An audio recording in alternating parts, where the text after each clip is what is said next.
大家好，我是田园。今天给大家分享一个只需1次发酵的牛奶吐司面包的做法。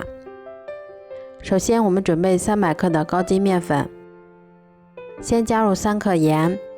3克酵母粉，再加入40克的白糖，然后用筷子先把它们充分搅拌均匀。接着我们先打入1颗60克的鸡蛋，再少量多次的加入大约150毫升的牛奶，然后用筷子先把它们搅拌成这种面絮状，然后再把它们移到面板上，像这样揉搓8分钟左右。接着我们再往里面加入30克的黄油，然后再像搓衣服一样给它们继续揉搓10分钟左右，一直揉到能够轻易伸出像这样的手套膜就可以啦。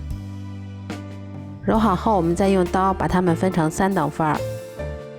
接着我们取一个小剂子，先把它轻轻的揉圆，然后再用手把它轻轻的按扁，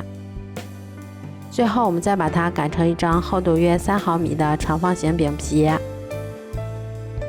然后我们再把它从一头慢慢的卷起来，这样我们的生胚就做好啦。都做好后，把它们依次放到吐司模具里面，然后盖上保鲜膜，让它醒发1个小时左右。像这样发酵至模具的6分满，我们的吐司生胚就已经醒发好啦。接着我们把它放到烤箱里面，烤箱中层上下火170度烤40分钟就可以啦。这样做出的吐司面包吃起来外皮有一些焦香，里面的组织非常的松软细腻，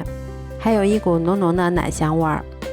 而且做法非常的简单快速，全程只需要1次发酵，能为我们节省下很多的时间。